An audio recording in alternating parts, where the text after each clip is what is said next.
नमस्कार दोस्तों, मैं डॉक्टर कुलदीप कुमार के सर आप सभी का बहुत बहुत स्वागत करता हूं एक नए बिंदु के साथ और एक नई कड़ी के साथ। तो साथियों, आज का जो सेशन है वो बहुत ही महत्वपूर्ण होने वाला है, विशेषकर वरिष्ठ अध्यापक और वरिष्ठ अध्यापक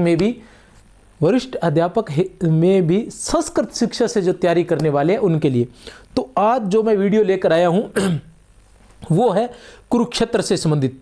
कुरुक्षेत्र का जो आज वीडियो है उसकी व्याख्या जो है मैं आज करवाने वाला हूं। उससे पहले उसकी भूमिका करवाने वाला हूं। सबसे पहले हम भूमिका करेंगे। भूमिका करने के बाद जो कुरुक्षेत्र का प्रथम सर्ग है उसकी व्याख्या करेंगे। ठीक है, ये दो चीज़ें।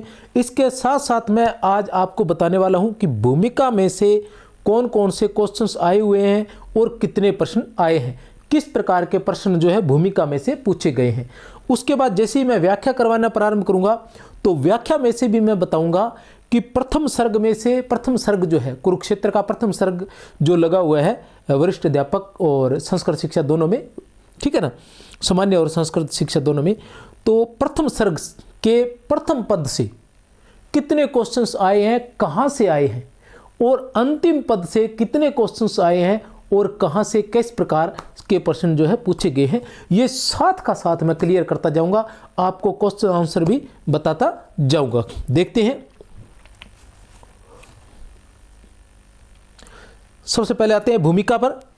और अगर आपने इससे पहले की वीडियो नहीं देखी है तो मैं आपको बता दूं, इससे पहले भाग 1 है जिसके अंदर मैं रामधारी दिनकर का परिचय बताया गया। रामधारी दिनकर का जो परिचय है उसमें न केवल रामधारी दिनकर के बारे में बल्कि हिंदी साहित्य के अन्य इतिहासकारों के माध्यम से दिनकर जी का परिचय दिया गया है कि दिनकर जी के बारे में डॉक्टर नगेंद्र क्या कहते हैं, रामदर्श मिश्र क्या कहते हैं, बच्चन सिंह जी क्या कहते हैं, गणपति चंद्र गुप्त क्या कहते हैं, हजारी प्रसाद द्विवेदी जी क्या कहते हैं, डॉक्टर गुलाब राय क्या कहते हैं, रामस्वरूप चतुर्वेदी जी क्या कहते हैं, ये सारी बातें वहाँ हैं। उसके साथ साथ उनके परिचय में जो रामधारी दिनकर की जो रचनाएं हैं, रचनाओं से संबंधित किस किस के क्या कथन है वो बताया गया।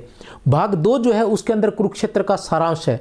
ये भाग 3 चल रहा है। भाग 2 जो है उसमें कुरुक्षेत्र का सारांश है। सारांश के अंदर डिटेल में बताया गया कि कुरुक्षेत्र के बारे में विभिन्न साहित्यकार जैसे बच्चन सिंह है, रामस्वरूप चतुर्वेदी जी, गणपति चंद्र गुप्त है, नगेंद्र है, रामदर्श मिश्र है, गुलाब राय है, ये क्या धारणा रखते हैं, किस प्रकार के विचार रखते हैं और किसने क्या कहा है कुरुक्षेत्र को, ये सभी मैं वीडियो 2 में कुरुक्षेत्र का सारांश में बता चुका हूँ। अगर आपने नहीं देखा है तो जरूर देखें, क्योंकि उसमें मैंने इस तरीके बहुत ही अच्छे से तैयार करवाया है। उसमें मैंने बताया है कि किस पंक्ति के जो कौन सा मतलब किस पंक्ति में किस अलंकार का प्रयोग हुआ है और किस पंक्ति में किसके ये जो पंक्ति जो है वो किसके माध्यम से कही गई है या किस लिए कही गई है, किसको कही गई है, संवाद किसका है, किसके माध्यम से, ये सारी बातें उसके अंदर मैंने क्लियर की है। किसमें? कुरुक्षेत्र का सारांश में भाग 2 है वो। अभी भाग 3 चल रहा है। सबसे पहले हम देखेंगे भूमिका।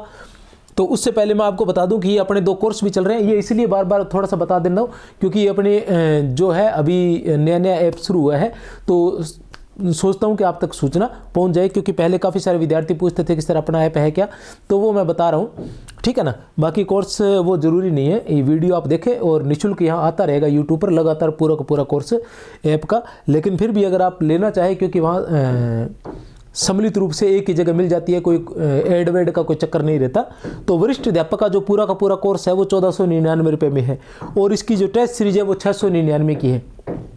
टेस्ट में भी संपूर्ण कोर्स आएगा और इसका जो टेस्ट रहेगा, संपूर्ण कोर्स के टेस्ट जो है वो लगभग 100 से लेकर 150 के बीच में जो वीडियो इसमें मिलने वाली है टेस्ट में।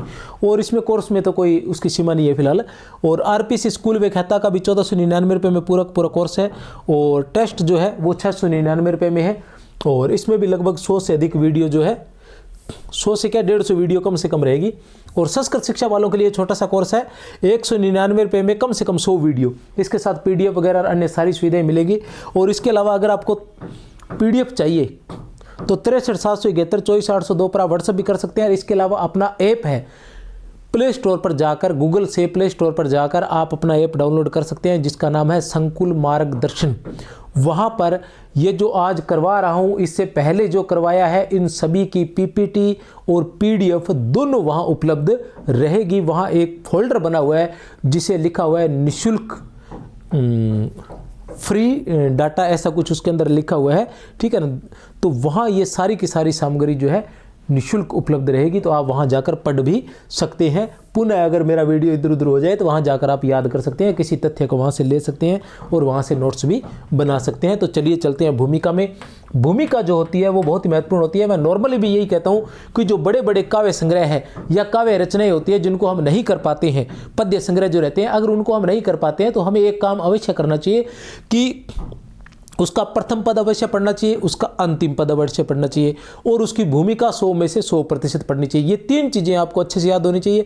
इसके अलावा जो भी आपको महत्वपूर्ण सामग्री मिलती है वो थोड़ा सा एक नज़र मार लो। जैसे नेट में जो रचनाएं लगी होती थी पहले और बच्चे जो पढ़ते थे और पढ़ नहीं पाते थे, सर किस तरह से करें, जैसे स्कंदगुप्त हो गया, चंद्रगुप्त हो गया, तो पूछते थे कि इसकी तो सर पंक्तियाँ पूछी जाती हैं, तो पंक्तियाँ आप कैसे याद करें किस की है। तो अधिकतर होता यही था कि पंक्ति नाटक के शुरू होते ही जो पहली लाइन है वही पूछी जाती थी या फिर अंतिम लाइन है वो पूछी जाती थी। स्कंदगुप्त नाटक मेरे पास अभी पढ़ा नहीं है, नहीं तो मैं आपको बता देता। आगे मैंने काफ़ी बार उदाहरण दिए हैं कि किस प्रकार पहली ही पंक्ति पूछी जाती है। तो वहीं इसमें रहता है, इसमें भी मैं आपको बता चुका हूं कि भूमिका से लगभग 2 क्वेश्चंस जो है पूछे जा चुके हैं। 2010 से लेकर 23 के बीच में 2 या 3 के लगभग भूमिका से पूछे जा चुके हैं।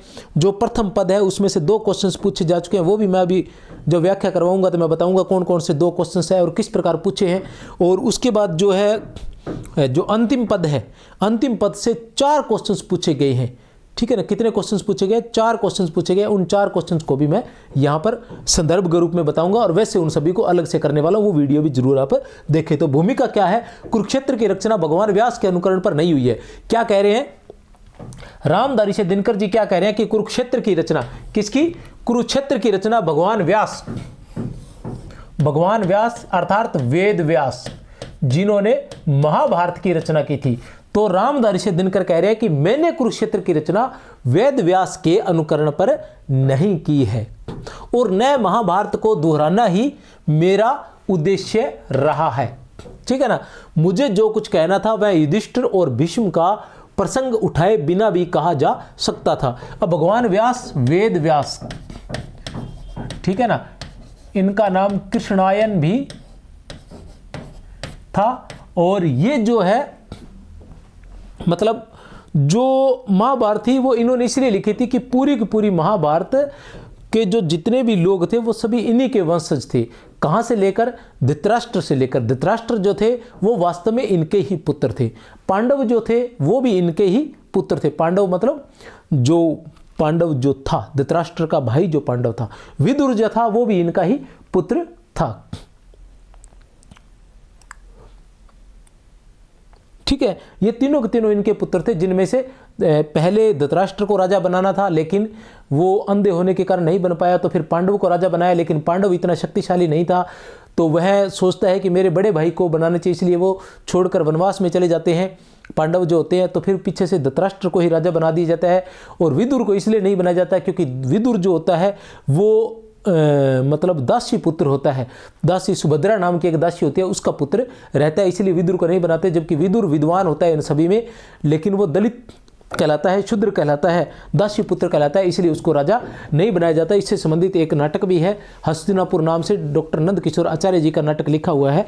ठीक है ना, उसके अंदर किस तरह से सुभद्रा के माध्यम से बताया गया है कि अगर विदुर को राजा बनाया जाता तो शायद महाभारत न होती, इतने बड़े नरसंहार से बचाया जा सकता था। और यही बात आपको बता दूं कि स्वयं भीष्म पितामह भी इसी कुरुक्षेत्र के आगे वाले पार्ट के अंदर, हालांकि आज तो हम नहीं पढ़ पाएंगे, लेकिन पहले मैंने जो कुरुक्षेत्र का जो सारांश कराया उसके अंदर मैंने पंक्तियां ली है भीष्म पितामह की। कुरुक्षेत्र में भी वो कहते हैं कि अगर मेरे वश में होता और मैं उस दिन उस दलित की हाथ पकड़कर, दलित का हाथ पकड़कर उसे सिंहासन पर बिठा देता तो शायद दुर्योधन जो है वो इतना उदंड नहीं होता और शायद मैं इस नरसंहार से, ठीक है ना, इस देश को बचा लेता।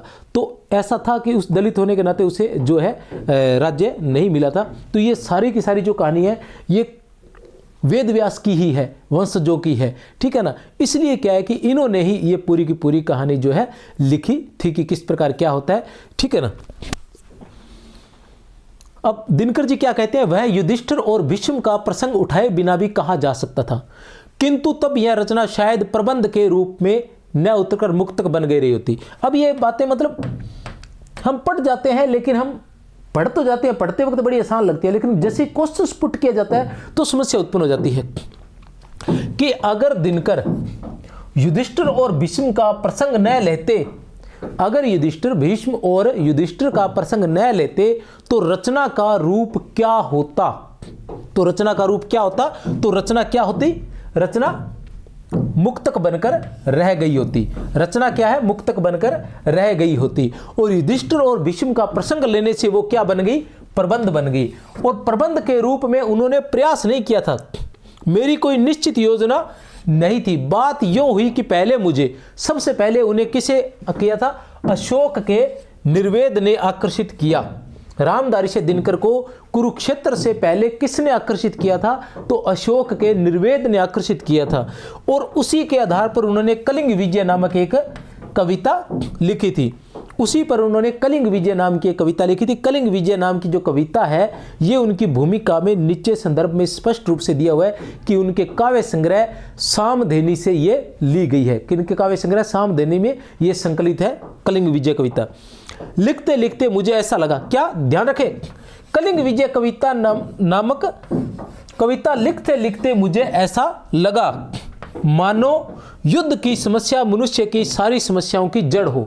मानो युद्ध की समस्या सारी समस्याओं की जड़ हो। मानो युद्ध की समस्या मनुष्य की सारी समस्याओं की जड़ हो। यह क्वेश्चन जो है 2022 में पूछा जा चुका है, ठीक है ना। और कैसे पूछा गया है वो भी बड़े अलग तरीके से पूछा गया। मैं बताऊं कैसे पूछा गया है कि मानो युद्ध की समस्या मनुष्य की सारी समस्याओं की जड़ हो, ऐसा विचार रामधारी से दिनकर को किस रचना को लिखते वक्त आया? सुन लो, क्या है? मानो युद्ध की समस्या मनुष्य की सारी समस्याओं की जड़ हो, ऐसा विचार रामधारी से दिनकर को किस रचना को लिखते वक्त आया? तो 100 में से 100% बिना सोचे समझे ठोक के आएंगे कुरुक्षेत्र। लेकिन मैं आपको बता दूं, कुरुक्षेत्र नहीं, किसको क्या कह रहे हैं? कलिंग विजय नामक कविता लिखते लिखते। क्या है? कलिंग विजय नामक कविता लिखते लिखते। तो कलिंग विजय कविता को लिखते हुए ये जो है विचार उनके मन में आया था। नोट कर ले। बताएंगे तो भैया धुआंधार ही बताएंगे, नहीं तो नहीं बताएंगे। क्लास आएगी तो धुआंधार आएगी, अपनी तरफ से पूरे प्रयास करके। इस तरह से नहीं है कि टाइम पास करने के लिए मैं क्लास लगा लूं। इस क्रम में द्वापर की ओर देखते हुए मैंने युधिष्ठिर को, एक पास में बरोबर लगे हुए काम चल रहा है, इतना धुआंधार बहुत भयंकर रूप से परेशान कर रखे। इसी क्रम में द्वापर की ओर देखते हुए मैंने युधिष्ठिर को देखा, जो विजय इस छोटे से शब्द को कुरुक्षेत्र में बिछी हुई लाशों से तोल रहे थे। इसी क्रम में द्वापर की ओर देखते हुए मैंने, इसी क्रम में जब वो कलिंग विजय देखते हैं, कविता लिखते हैं, तो उसके बाद वो इसी क्रम में बाद में वो उनको युधिष्ठिर दिखाई देते हैं, जो विजय कलिंग विजय ना, उसी विजय से जो अशोक ने विजय प्राप्त की थी, फिर वो निर्वेद में चले गए थे, ठीक है ना। मतलब वो शांत हो गए थे, उन्हें लगा था कि ये युद्ध क्यों किया मैंने, कलिंग विजय क्यों प्राप्त की, इतनी लाशों का ढेर सिर्फ राज्य के लिए। तो उसी तरह से युधिष्ठिर को देखा, युधिष्ठिर को भी देखा, वो भी यही बात कह रहे हैं, जो विजय इस छोटे से शब्द को कुरुक्षेत्र में बिछी हुई लाशों से तोल रहे थे। किंतु यहां भीष्म के धर्म कथन का प्रश्न का दूसरा पक्ष भी विद्यमान था। आत्मा का संग्राम आत्मा से, यह है भीष्म का कथन, ठीक है ना। दूसरा प्रसंग कि आत्मा का संग्राम आत्मा से और देह का संग्राम देह से जीता जाता है। आत्मा का संग्राम किससे? आत्मा से जीता जाता है। देह का संग्राम देह से जीता जाता है। यह कथा युद्धांत की है। युद्धांत महाभारत का युद्ध समाप्त हो जाता है, उसके बाद की हमें भी पता है। युद्ध के आरंभ में स्वयं भगवान ने अर्जुन से जो कुछ कहा था, उसका सारांश भी अन्याय के विरोध में तपस्या के प्रदर्शन का निवारण ही था। किसका सारांश भी? अन्याय के विरोध में तपस्या के प्रदर्शन का निवारण था। जो भगवान श्री कृष्ण ने अर्जुन से कहा था, उसका सारांश ये था, युद्ध निंदित और क्रूर कर्म है, किंतु उसका दायित्व किस पर होना चाहिए?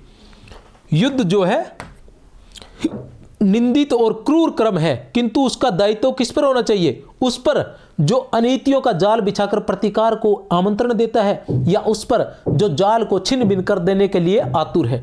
पांडवों को निर्वासित करके एक प्रकार की शांति की रचना तो दुर्योधन ने भी की थी, तो क्या युधिष्ठिर महाराज को इस शांति को भंग नहीं करना चाहिए था? मतलब ऐसे कुछ प्रश्न थे जिनको लेकर कुरुक्षेत्र की रचना हुई थी।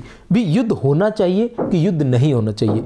क्या जिस प्रकार दुर्योधन ने पांडवों के साथ किया था कि उन्हें उनके राज्य से निकाल दिया था और फिर वो जाकर एक और राज्य था वहाँ रहने लगे थे, लेकिन वहाँ से भी उन्हें निकलवा दिया था और उन्हें वनवास दिया था, तो क्या इसका प्रतिरोध नहीं करना चाहिए? क्या उन्हें अपने हक के लिए नहीं लड़ना चाहिए था? और जब लड़ना चाहिए था, जब लड़ लिए, तब वो युद्ध के बाद लाशें देखकर युधिष्ठिर सोच रहे हैं कि क्या मैंने वास्तव में अपने हक के लिए इतने नरों की बलि दे दी, इतने मनुष्यों की बलि दे दी, देश को नरसंहार की तरफ धकेल दिया? तो ये सारे क्वेश्चंस भी युद्ध होना चाहिए कि नहीं होना चाहिए, ये दोनों इन बातों पर। वैसे दिनकर जी जो थे युद्ध के पक्षधर नहीं थे। कारण ये था, वो क्यों सोच रहे थे? क्योंकि उन्होंने दो विश्व युद्ध देखे थे, प्रथम विश्व युद्ध और द्वितीय विश्व युद्ध। दिनकर जी का जन्म कब हुआ था? 1908 ईस्वी में हुआ था सिमरिया बिहार में, और प्रथम विश्व युद्ध कब हुआ था? 1914 ईस्वी में। तो पहला विश्व युद्ध हुआ था तब वो 6 साल के ही थे, और जब दूसरा विश्व युद्ध हुआ तो वो युवा थे। ये ही कुछ मोटी बातें हैं जिन पर सोचते सोचते यह काव्य पूरा हो गया। भीष्म और युधिष्ठिर का आलंबन लेकर, मैं इस पागल कर देने वाले प्रश्न को, भीष्म और युधिष्ठिर का आलंबन लेकर, इस पर भी क्वेश्चंस पूछा जा चुका है पहले। भीष्म और युधिष्ठिर का आलंबन लेकर, ठीक है ना, लिखा हुआ है कि कुरुक्षेत्र की रचना, रामधारी दिनकर ने कुरुक्षेत्र की रचना किसका आलंबन लेकर की थी? ठीक है ना, रामधारी दिनकर ने कुरुक्षेत्र की रचना किसका आलंबन लेकर की थी? ठीक है ना, तो किसका आलंबन लेकर की थी? भीष्म और युधिष्ठिर का आलंबन लेकर की थी। उसी प्रकार उपस्थित किया है जैसा मैं उसे समझ सका हूं, इसलिए मैं जरा भी दावा नहीं करता कि कुरुक्षेत्र में भीष्म और युधिष्ठिर ठीक ठाक महाभारत के युधिष्ठिर और भीष्म है। उपयुक्त कथन किसका है? रामधारी सिंह दिनकर का है, याद रख लेना। यद्यपि मैंने सर्वत्र इस बात का ध्यान रखा है कि भीष्म अथवा युधिष्ठिर के मुख से कोई ऐसी बात न निकल जाए जो द्वापर के लिए सर्वथा अस्वाभाविक हो। हाँ, स्वतंत्रता जरूर ली गई है कि जहां भीष्म किसी ऐसी बात का वर्णन न कर रहे हो जो हमारे युग में अनुकूल पड़ती हो, उसका वर्णन नए और विशद रूप में कर दिया जाए। कहीं कहीं इस अनुमान पर भी काम लिया गया है कि उसी प्रश्न से मिलते जुलते किसी अन्य प्रश्न पर भीष्म पितामह का उत्तर क्या हो सकता है, यह भी पूछा जाए। 2 क्वेश्चन मैंने बताया था, भूमिका से 2 क्वेश्चन है, मैं बता चुका हूं। यह क्या, भीष्म और युधिष्ठिर का आलंबन लेकर एक क्वेश्चन, ये एक क्वेश्चन मैं पहले बता चुका हूं। ये 2 क्वेश्चन जो है आ चुके हैं भूमिका से। सच तो यह है कि यत्र भारते तत्र भारते की कहावत अब भी बिल्कुल खोखली नहीं हुई। जब से मैंने महाभारत में भीष्म द्वारा कथित राजतंत्रहीन समाज एवं ध्वंसीकरण की नीति का वर्णन पढ़ा है, तब से मेरी यह आस्था और भी बलवती हो गई है। जहां कोई भी ऐसी उड़ान आई है जिसका संबंध द्वापर से नहीं बैठता, उसका सारा दायित्व मैंने अपने ऊपर ले लिया है। जहां कोई भी ऐसी बात आई है, जहां कोई भी ऐसी उड़ान आई है जिसका संबंध द्वापर से नहीं बैठता, उसका सारा दायित्व मैंने अपने ऊपर ले लिया है। ऐसे प्रसंग अपनी प्रक्षिप्तता के कारण पाठकों की पहचान में आप ही आ जाएंगे। पूरा का पूरा छठा सर्ग, कौन सा? पूरा का पूरा छठा सर्ग ऐसा ही क्षेपक है जो इस काव्य से टूटकर अलग जा सकता है। कौन सा सर्ग? पूरा का पूरा कौन सा सर्ग इस काव्य से हटकर अलग जा सकता है? किस सर्ग को रामधारी दिनकर ने क्षेपक की संज्ञा दी है? किसको दी है? छठे सर्ग को। कुल कितने सर्ग थे कुरुक्षेत्र में? 7 सर्ग थे। कुरुक्षेत्र कितने सर्गों में था? 7 सर्गों में। कब हुई थी कुरुक्षेत्र की रचना? 1946 ईस्वी में कुरुक्षेत्र की रचना हुई थी। एक समस्या प्रधान प्रबंध काव्य है, समस्या प्रधान प्रबंध काव्य है, जिसमें छठे सर्ग को क्या कहा? क्षेपक की संज्ञा दी गई है, जो इस काव्य से टूटकर अलग भी जा सकता है। कौन सा सर्ग रामधारी दिनकर के अनुसार कौन सा सर्ग कुरुक्षेत्र से टूटकर अलग भी जा सकता है? तो छठा सर्ग जा सकता है, ये आप ध्यान रख लेना। अंत में एक निवेदन और, भावुक कुरुक्षेत्र के प्रबंध की एकता उसमें वर्णित विचारों को लेकर है। कुरुक्षेत्र के प्रबंध की एकता उसमें वर्णित विचारों को लेकर है। दरअसल इस पुस्तक में प्राय सोचता ही रहा हूं, भीष्म के सामने पहुंचकर कविता जैसे भूल सी गई हो। फिर भी कुरुक्षेत्र नया तो दर्शन है, बहुत ही महत्वपूर्ण है। किसके सामने जाकर कविता भूल सी गई है? भीष्म के सामने जाकर। किसके सामने जाकर कविता भूल सी गई है? भीष्म के सामने जाकर, क्योंकि जो प्रथम सर्ग है वो एज ए भूमिका के रूप में लिखा गया है। तो प्रथम सर्ग में वो बात करते हैं तो ऐसा लगता है कि युद्ध जो है अनिवार्य नहीं है, युद्ध नहीं होना चाहिए, युद्ध से किसी का भला नहीं होता है। लेकिन जब भीष्म पितामह के पास जब भीष्म पितामह के कथन शुरू होते हैं तो ऐसा लगता है कि कहीं न कहीं रामधारी दिनकर जी ये कहना चाहते हैं कि युद्ध अनिवार्य है, क्योंकि उसके अंदर कुछ कथन है, जैसे छीनता हो सब तब कोई और तू त्याग तब से काम ले, छीनता हो सब तब कोई और तू त्याग तब से काम ले, यह पाप है, पुण्य है विछिन्न कर देना उसे, पुण्य है विछिन्न कर देना उसे, उठ रहा तेरी तरफ जो हाथ है, ऐसा भीष्म पितामह कहते हैं। तो ऐसा लगता है जैसे युद्ध वास्तव में अनिवार्य है। इसी तरह से एक जगह वो और कहते हैं, क्या कहते हैं वो, कि क्षमा शोभती उस भुजंग को जिसके पास गरल है, क्षमा शोभती उस भुजंग को जिसके पास गरल है, अरे उसे क्या जो दंतहीन विषहीन निमित्त सरल है, उसे क्या क्षमा शोभेगी। तो क्षमा भी वीरों का आभूषण होती है, कायरों का आभूषण नहीं होती है, कायरों के लिए तो वह एक कलंक होती है। ऐसा कौन कहता है, ऐसा भीष्म पितामह कहते हैं। कौन कहता है, भीष्म पितामह। तो इस प्रकार जब भीष्म पितामह के पास जाते हैं, जैसे मैं भी अपने रास्ते से भटक गया ना, भूल गया कि मैं क्या कहना चाह रहा था, उसी तरह से रामधारी दिनकर भी जब भीष्म पितामह के पास जाते हैं, आप महाभारत देखोगे भीष्म पितामह का क्या करैक्टर दिखाया हुआ है और किस तरह से वीर योद्धा दिखाए गए हैं, किस तरह के उसके जब वो बोलते हैं तो ऐसा लग रहा है जैसे बिजली कड़क रही हो, बादल गरज रहे हो, ठीक है ना, इतनी हुंकार उनके रोल के अंदर दी गई है। जान भीष्म के सामने पहुंचकर कविता जैसे भूल सी गई हो, फिर भी कुरुक्षेत्र न तो दर्शन है और न किसी ज्ञानी के प्रौढ़ मस्तिष्क का चमत्कार है, यह तो अंततः एक साधारण मनुष्य का शंकाकुल हृदय ही है जो मस्तिष्क के स्तर पर चढ़कर बोल रहा है। अब देखो, अगर पूछ लिया जाए, अचानक से पूछ लिया जाए कि एक साधारण मनुष्य का शंकाकुल हृदय ही है जो मस्तिष्क के स्तर पर चढ़कर बोल रहा है, या शंकाकुल हृदय किसका माना गया है, तो भागकर युधिष्ठिर कर देंगे, अरे नहीं ये दिनकर है, ये दिनकर है भाई, दिनकर है। कौन है, दिनकर जी है, रामधारी सिंह दिनकर, अधैर्य के कवि जिन्हें बच्चन सिंह ने अधैर्य का कवि कहा है, और अज्ञ ने जिन्हें समय सूर्य कहा है, और जिन्होंने खुद को जो द्वितीय राष्ट्र कवि कहे जाते हैं, लेकिन खुद को उन्होंने क्या कहा, डिप्टी राष्ट्र कवि कहा है। वो स्वयं को कहते थे मैं डिप्टी राष्ट्र कवि हूं, क्योंकि राष्ट्र कवि कौन थे, मैथिली शरण गुप्त थे। राष्ट्र कवि कौन थे, मैथिली शरण गुप्त थे। तो इस प्रकार के कवि, अधैर्य के कवि, ठीक है ना। चलते हैं आगे, ये कविता सामदेनी से संकलित है, ऐसा लिखा हुआ है, ठीक है। अब आते हैं, बात करते हैं हम पद्य की बात करते हैं। चलते हैं पद्य नंबर 1 पर, प्रथम सर्ग का प्रथम पद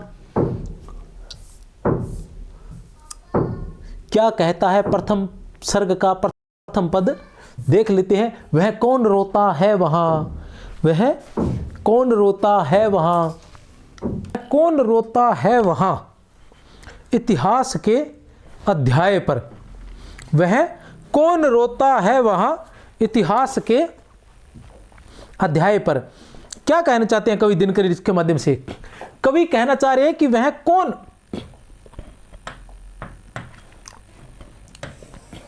रो रहा है इतिहास के अध्याय पर। इतिहास के अध्याय पर क्यों रो रहा है, क्योंकि इतिहास में क्या होता है, इतिहास जो है वो घटनाओं का समूह है। इतिहास क्या है, इतिहास घटनाओं का समूह है, और घटनाएं क्या होती हैं,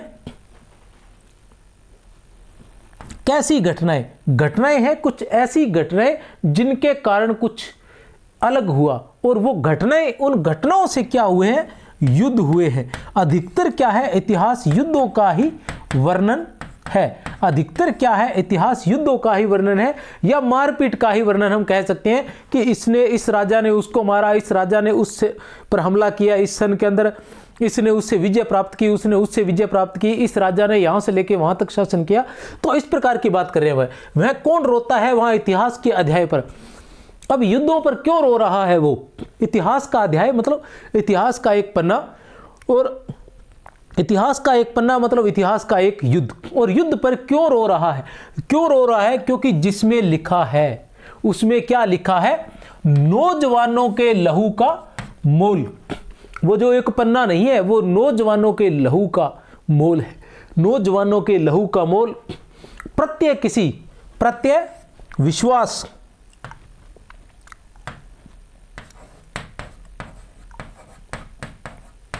विश्वास किसी बूढ़े कुटिल कूटनीतिज्ञ के व्यवहार का, कुटिल कूटनीतिज्ञ के व्यवहार का, जिसका हृदय उतना मलिन, जिसका हृदय जो है वो उतना ही मलिन है, उतना ही कुटिल है, उतना ही ईर्ष्या द्वेष घृणा से परिपूर्ण है, जितना कि शीर्ष उसका ऊपरी हिस्सा, जितना कि उसका ऊपरी हिस्सा वलक्ष है।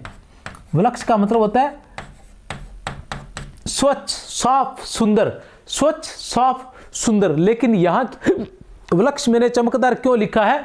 क्योंकि इससे संबंधित एक क्वेश्चन पूछा जा चुका, उसमें वलक्ष का अर्थ पूछा गया है।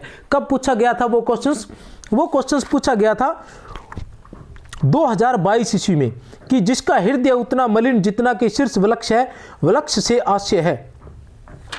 ठीक है ना, वलक्ष से आशय क्या है? तो वलक्ष से क्या आशय था, उसमें चमकीला दिया होता, इसलिए मैंने चमकीला भी लिखा है। जो आप तो लड़ता नहीं, कटवा किशोरों को मगर आश्वस्त होकर सोचता, शोणित बहा, शोणित मतलब खून या रक्त बहा, लेकिन गई बच लाज सारे देश की। लाज को याद रखना, लाज से संबंधित आगे क्वेश्चंस आएंगे। तो क्या कहना चाह रहा है कि वह कौन रोता है वहां, कि राम दारिशे दिनकर जी कहते हैं कि वह कौन रो रहा है इतिहास के अध्याय पर, ऐसे इतिहास के अध्याय पर जो नौजवानों के लहू का मूल्य। यहाँ एक बात और बता दूं, अभी कुरुक्षेत्र की कोई बात नहीं आई है, आप ध्यान रख लेना। कुरुक्षेत्र की बात तो अंत में जाकर आएगी, बिल्कुल प्रथम सर्ग के। प्रथम सर्ग को केवल और केवल भूमिका के रूप में लिया गया है। किसके रूप में लिया गया है? भूमिका के रूप में लिया गया। यहाँ एक भूमिका बांधी जाती है जिसके अंत में कुरुक्षेत्र का जो प्रथम सर्ग है, प्रथम सर्ग का जो अंतिम पद है, उसमें युधिष्ठिर कहते हैं कि पार्थ मैं जाता पितामह पास हूं, पार्थ मैं जाता पितामह पास हूं। इसी पंक्ति पर 3 क्वेश्चंस भी पूछे जा चुके हैं, मैं बता दूंगा कब कब पूछे जाए। ठीक है ना, पार्थ मैं जाता पितामह पास हूं। फिर वो पितामह अर्थात भीष्म के पास जाते हैं और फिर कुरुक्षेत्र की जो कहानी है वो शुरू होती है। जो मुख्य मुद्दा जो है वो वहां से शुरू होता है।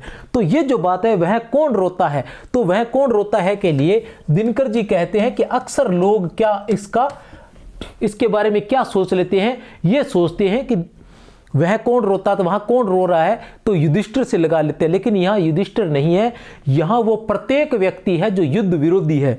वो महात्मा बुद्ध भी हो सकते हैं, वो महास्वामी भी हो सकते हैं, वो टोल्स्टॉय भी हो सकते हैं, वो गांधी जी भी हो सकते हैं। जो लोग युद्ध विरोधी रहे उनमें से कोई भी हो सकता है। वह कोई एक साधारण व्यक्ति भी हो सकता है जो युद्ध से नफरत करता है। जिसमें लिखा नौजवानों के लहू का मोल प्रत्यय किसी बूढ़े का, कुटिल नीतिज्ञ के व्यवहार का। वो कह रहे हैं कि कोई कुटिल नीतिज्ञ पर विश्वास करके ही नौजवान जो है युद्ध में कूद पड़ते हैं। और वो कुटिल कूटनीतिज्ञ जो नेतृत्व करता है, जो नेता है, वो स्वयं तो लड़ता नहीं, स्वयं तो लड़ता नहीं और नौजवानों को युद्ध में झोंक देता है और उनकी बलि पर राज करता है। कटवा किशोरों को मगर आश्वस्त होकर सोचता है कि शोणित बा खून बहा, लेकिन देश की लाज बच गई। और आगे चलकर कहता है वही रामदारिशे दिनकर कि ये लज्जा जो है वास्तव में ही कोई तत्व है या फिर एक आवरण है। ये लज्जा जो विषय है कि हमारे लिए ये बहुत गर्व की बात है। अगर हम हार जाते तो हमारे लिए लज्जा का विषय होता, हमारे लिए शर्म का विषय होता, लेकिन अगर हम जीते हैं तो हमारे लिए गर्व की बात है। तो ये जो लज्जा का विषय है, क्या वास्तव में ये कोई तत्व है या ये आवरण है उन कुटिल कूटनीतिज्ञों के? ठीक है ना, उन कुटिल कूटनीतिज्ञों के वास्तविक चेहरे का आवरण है। क्योंकि वो अंदर क्या है? अंदर वो केवल और केवल कुटिल है, ईर्ष्या द्वेष घृणा आदि से भरे हुए हैं। अंदर उनके पाप ही पाप, मेल ही मेल भरा पड़ा है। उनके अंदर सिर्फ और सिर्फ एक इच्छा है, राज करने की इच्छा, राज्य भोगने की इच्छा, लालच की इच्छा। ये सारी की सारी इच्छाएं उनके अंदर है। ऐसा आगे चलकर इसी सर्ग में रामदारिशे दिनकर कहेंगे। तो देखते हैं आगे क्या होता है।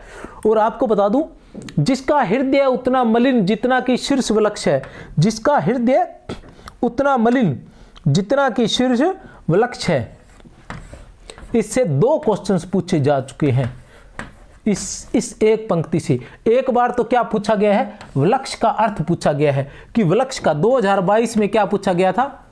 वलक्ष का क्या अर्थ है? तो उत्तर क्या था वलक्ष का? वलक्ष का क्या अर्थ बताया था? चमकीला। ठीक है ना। और दूसरी बार जिसका हृदय उतना मलिन जितना कि शीर्ष वलक्ष है, ये किसके बारे में कहा गया है? तो ये किसके बारे में कहा गया है? कुटिल कूटनीतिज्ञ के बारे में। किसके बारे में कहा गया है? कुटिल कूटनीतिज्ञ के बारे में। ये क्वेश्चंस कब पूछा गया था ये भी मैं बता देता हूं आपको अभी। ये पूछा गया था जिसका हृदय उतना मलिन कि जितना शीर्ष वलक्ष है। यही पंक्ति पूछी गई है दोनों बार, दोनों की दोनों बार ये पंक्ति पूछी गई है। और इसमें क्या है? कुटिल कूटनीतिज्ञ। उत्तर भी कुटिल कूटनीतिज्ञ है। और 2014 में कब कब पूछा गया है? 2014 में और 2022 में इसी एक ही पंक्ति को पूछा गया है। अब हिसाब लगा लेना भैया, इससे बढ़िया क्लास और नहीं हो सकती। इससे विशेष मैंने आप लोगों को पढ़ाने के लिए न केवल व्याख्या को ध्यान से पढ़ा है, अच्छे से करवाने का प्रयास कर लो। क्वेश्चन आंसर भी लेके आऊंगा, इसके 50 से लेके 100 के बीच में क्वेश्चन आंसर रहेंगे। इसकी भूमिका भी करवाई है, इसका सारांश भी करवाया है, 4 भागों में डिवाइड करके इस तरह से कराया कि क्वेश्चन एक भी बाहर नहीं जाएगा, बड़े आसान तरीके से। लगातार चारों वीडियो एक बार देखने, याद कुछ भी नहीं करने की आवश्यकता पड़ेगी। और यहां तक कि 2010 से लेकर 2022 तक के क्वेश्चंस जो आए हैं कुरुक्षेत्र से, उनको इतनी बार पढ़ा है कि मुझे याद है कि कौन सा क्वेश्चंस कहां से आएगा। ये तो सिर्फ ये मेरे पास नोट्स पड़े हैं, इसमें से देख तो इसलिए रहा हूं ताकि एक प्रॉपर वे में आपको बता सकूं। बाकी मुझे क्वेश्चन लाइन देखते पता चल रहा है कि इसमें से कौन कौन से कहां का क्वेश्चन आए हुए हैं। अभी जैसे मैं आपको बता सकता हूं कि जो अंतिम सर्ग है वहां से एक ही पंक्ति से, मैंने अभी थोड़ी देर पहले बताया आपको कि पार्थ में जाता पिता महापास हूं, पार्थ में जाता पिता महापास हूं, इससे कितने क्वेश्चंस पूछे गए? तो पार्थ में जाता पिता महापास हूं, इस अकेली पंक्ति से 3 क्वेश्चंस पूछे गए हैं। सिर्फ सन नहीं, ध्यान मुझे 3 क्वेश्चंस पूछे गए, तीनों के सन भी मैं जब पद आएगा तो बता दूंगा। और एक क्वेश्चन जो पूछा गया है अंतिम पद जो है, ये 3 पद इस एक लाइन से है, 3 क्वेश्चन। और एक क्वेश्चन जो पूछा गया है इस पद की पहली लाइन से पूछा गया है कि वज्र सा गिरा हृदय में कोई, वज्र सा हीरा हृदय में कोई, तो ये किसके लिए आया है? वज्र सा क्या गिरा है? तो इसके बारे में, ये उद्गार किसके है? तो युधिष्ठिर के हैं। कौन गिरा है? ये सारी बातें आगे चलकर मैं बताऊंगा आपको। यहां तो मैं केवल इतने बताना चाह रहा हूं कि यहां से पढ़ने के बाद फिर आपको जरूरत नहीं पड़ेगी ऐसी धुआंधार क्लासेस जो भी आएगी, धुआंधार आएगी, ठीक है ना। टाइम पास बिल्कुल नहीं होगा, चाहे कुछ भी हो जाए।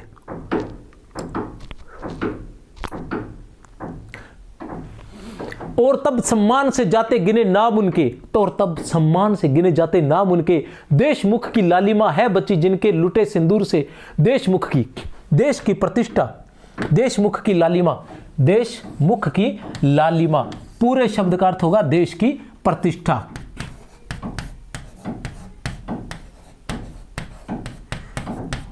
मतलब देश की शान और शौकत किससे बची है? किससे बची है? जिनके लुटे सिंदूर से। तब सम्मान से जाते गिने उनके नाम, उनके नाम बड़े सम्मान से गिने जाते हैं जिनके सिंदूर से। सिंदूर से मतलब जिनके पति जो है वो बलिदान हो गए, जो वीर गति को प्राप्त हो गए, सिर्फ और सिर्फ लज्जा बचाने के लिए, देश की लज्जा बचाने के लिए जो शहीद हो गए हैं। कुटिल कूटनीतिज्ञों के विश्वास का, कुटिल कूटनीतिज्ञों के विश्वास का जो शिकार हो गए हैं, देश की इज्जत बचाने के लिए या चढ़ा दिए गए निज लाल, देश की इज्जत बचाने के लिए या चढ़ा जिनने दिए निज लाल, या जिन्होंने अपने पुत्र, मतलब उनको तब सम्मान से जाते गिने उनके नाम, उनके नाम जो है बड़े सम्मान से गिने जाते हैं जिन्होंने अपने पतियों का बलिदान कर दिया, जिन्होंने अपने पुत्रों का बलिदान कर दिया, उनका बड़े सम्मान से गिना जाता है। ईश जाने, अब वो आते हैं कि ईश्वर जाने। रामधारी से दिनकर जी क्या कहते हैं कि ईश्वर जाने देश का लज्जा का विषय तत्व है, कोई चीज भी है, तत्व है कोई कि केवल आवरण। किसका आवरण? वो कहते हैं कि ये वास्तव में कोई तत्व है, कोई वस्तु है लज्जा जैसी, या केवल आवरण है। किसका? उस हलाहल सी कुटिल द्रोहाग्नि का। हलाहल सी, हलाहल मतलब जहर के समान, कुटिल, ठीक है ना, कड़वी, कलुषित, दूषित, द्रोहाग्नि, द्रोह की अग्नि का, द्रोह रूपी अग्नि का। यहां क्या है? यहां रूपक अलंकार है। कौन सा अलंकार है यहां? द्रोह रूपी अग्नि, रूपक अलंकार है यहां। ठीक है ना, द्रोहाग्नि का, जो कि जलती आ रही चिरकाल से अर्थात लंबे समय से जो चलती आ रही है, चिरकाल अर्थात लंबे समय से जो चली आ रही है। स्वार्थ लोलुप सभ्यता के अग्रणी, स्वार्थ लोलुप, स्वार्थ से युक्त सभ्यता के अग्रणी जो नेतृत्व करता है, जो नायक है, उनके पेट में जठराग्नि सी, जठराग्नि पेट की आग सी, जठर का मतलब पेट, अग्नि का मतलब पेट की आग सी अर्थात भूख के समान। वो कह रहे हैं कि वास्तव में रामधारी दिनकर कहते हैं कि जो लज्जा है वो वास्तव में लज्जा कोई विषय है, या फिर जो स्वार्थ लोलुप सभ्यता के नायक हैं उनके पेट में जलती भूख के समान। जैसे भूख जो लगातार चलती रहती है ना चिरकाल से, हमेशा भूख कभी खत्म नहीं होती है, तो वैसे उनके मन जो भूख है, वो जो स्वार्थ लोलुप सत्ता की जो भूख है वो चिरकाल से चली आ रही है, कहीं उसका आवरण तो नहीं है। ये लज्जा जो है कहीं आवरण तो नहीं है, कहीं उसको छुपा तो नहीं रही, उसका आवरण तो नहीं है, और वास्तव में उसी का आवरण है। विश्व मानव के हृदय निर्द्वेष, निर्दोष की जगह निर्द्वेष है, निर्द्वेष, ठीक है ना।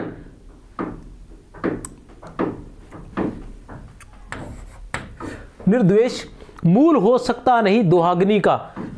वो कह रहे हैं कि विश्व मानव, ठीक है ना, संसार के जितने भी मानव है उनके हृदय में, साधारण मनुष्य है, उनके हृदय जो है वो निर्द्वेष है, उनके अंदर किसी प्रकार का द्वेष नहीं है, उनके अंदर द्रोह की अग्नि नहीं जन्म ले सकती।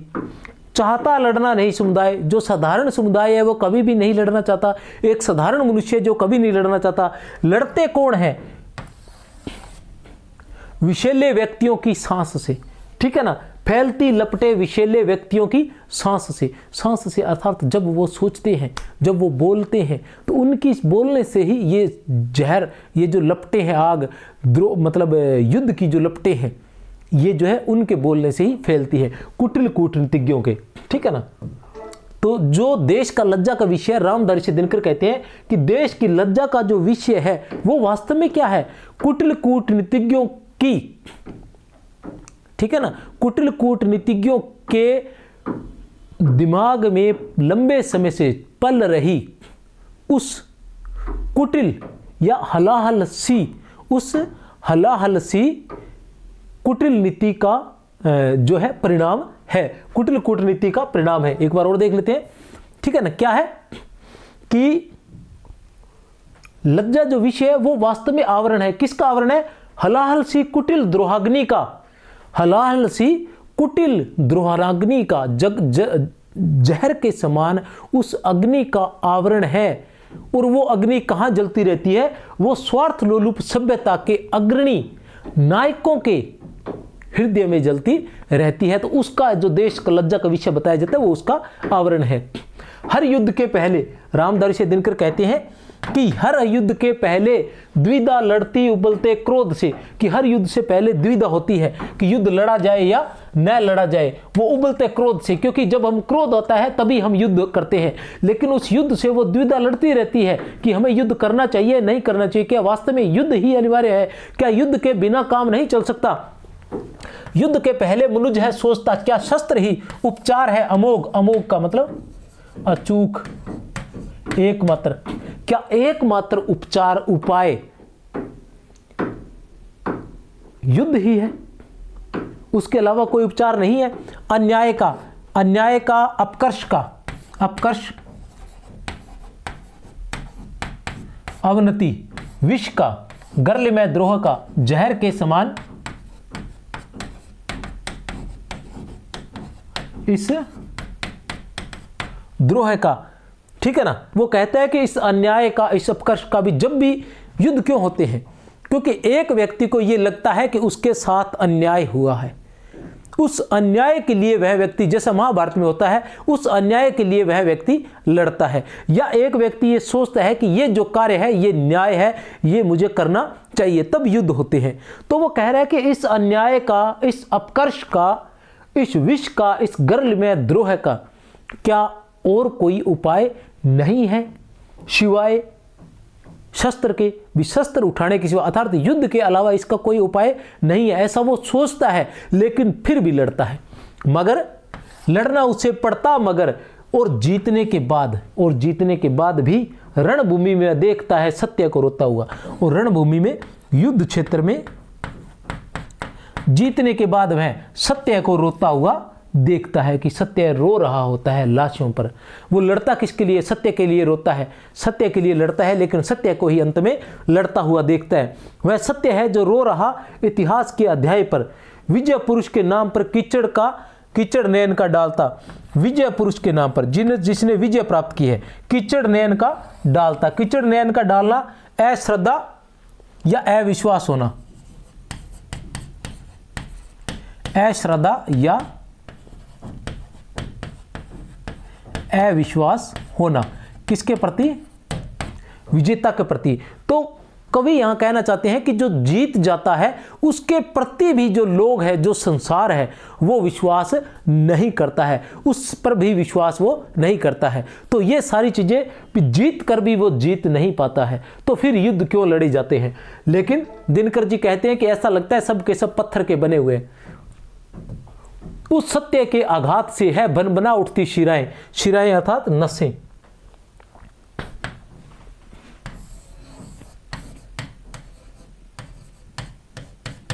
नसें प्राण की असहाय सी,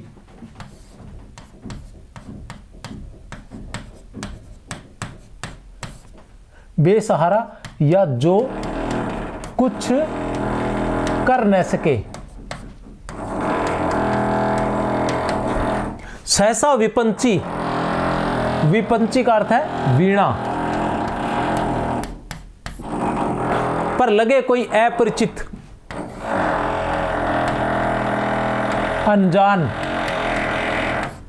हाथ जो, वह तिलमिला उठता मगर है जानता इस चोट का उत्तर न उसके पास है। सहसा हृदय को तोड़कर कड़त प्रतिध्वनि प्राणगत अनिवार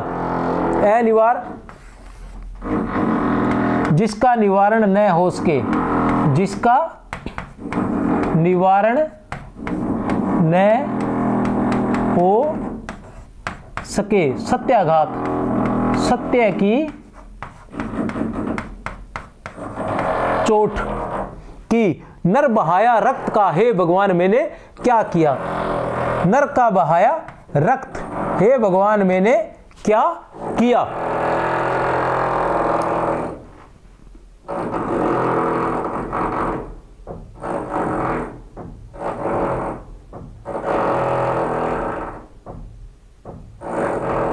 उस सत्य के आघात से है बना उठती शिराएं प्राण की असहाय सी। कि रामदर्शी दिनकर कह रहे हैं कि व्यक्ति बैठकर सोच रहा है कि ये क्या हुआ। उस सत्य के आघात से बना उठती शिराएं प्राण की असहाय सी, बेसहारा सी, वो कुछ नहीं कर पा रही हैं सत्य के आघात से। सत्य क्या कह रहा है कि आखिर जीत किसकी हुई? जीत कर भी तुम जीत नहीं पाए, आखिर तुम्हारी हार हुई है। वह तिलमिला उठता है, घबरा उठता है, लेकिन जानता है इस चोट का उत्तर, लेकिन इस चोट, सत्य की जो चोट है उसका उत्तर उसके पास नहीं है। सहसा हृदय को तोड़कर कड़त प्रतिध्वनि प्राणगत अनिवार सत्यघात की। ये देखो सत्यघात की,